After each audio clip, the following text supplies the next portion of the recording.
এই প্রোডাক্টটা নিয়ে তোমরা সমস্ত মেকআপ আর্টিস্টরাই স্বপ্ন দেখো, তাই তো? এটা হলো ডাস্ট হাইলাইটার স্প্রে। আর এটার ইউজেস নিশ্চয়ই তোমরা বিভিন্ন সেমিনার, বড় বড় ইন্টারন্যাশনাল আর্টিস্টদের ওয়ার্কশপে তোমরা দেখতে পাও। ইয়েস। সো সি গ্ল্যামের ডাস্ট স্প্রে মানে হাইলাইটার স্প্রে, যেটা তোমরা বডি মিস্ট বা যে কোনো মেকআপের একদম শেষে এক্সট্রা গ্লোয়িং করার জন্য ব্যবহার করতে পারো। আর এটা কিন্তু একদম অ্যাফোর্ডেবল প্রাইসের মধ্যে চলে এসেছে। প্রফেশনাল মেকআপ হবে। যারা এতদিন স্বপ্ন দেখছিল এই প্রোডাক্টটা কীভাবে নেব, বিকজ হাই প্রাইস থাকে সবসময়, কিন্তু এখন শি গ্ল্যামের এই ডাস্ট হাইলাইটার স্প্রেটা পেয়ে যাবে একদম অ্যাফোর্ডেবল প্রাইসে। প্রাইস দেখতে এবং জানতে হলে কিন্তু অবশ্যই আমাদের অ্যাপসটা ভিজিট করো।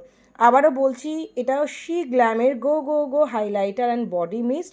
সবার শেষে মানে মেকআপ কমপ্লিট, পুরো কমপ্লিট হবে, সবার শেষে ফিনিশিংয়ের সময় কিন্তু এই ডাস্ট স্প্রেটা ব্যবহার করা হয়। জাস্ট এইটা পাম্প করা হয় এবং এখানে একটা নজল আছে যেটা দিয়ে বড় বড় সুন্দর হাইলাইটিং স্প্রে মানে ডাস্টিং প্রোডাক্ট বেরোতে থাকে। এবং এটার ইউজেস তোমরা দেখেছো, নতুন করে বলার কিছু নাই।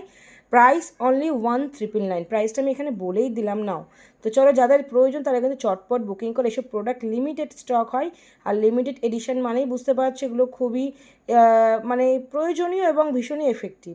যাদের যাদের প্রয়োজন তারা অবশ্যই প্রফেশনাল মেকআপের অ্যাপসটা ভিজিট করো এবং চটপট বুকিং করে নাও আগামী উইন্টার সিজনের জন্য।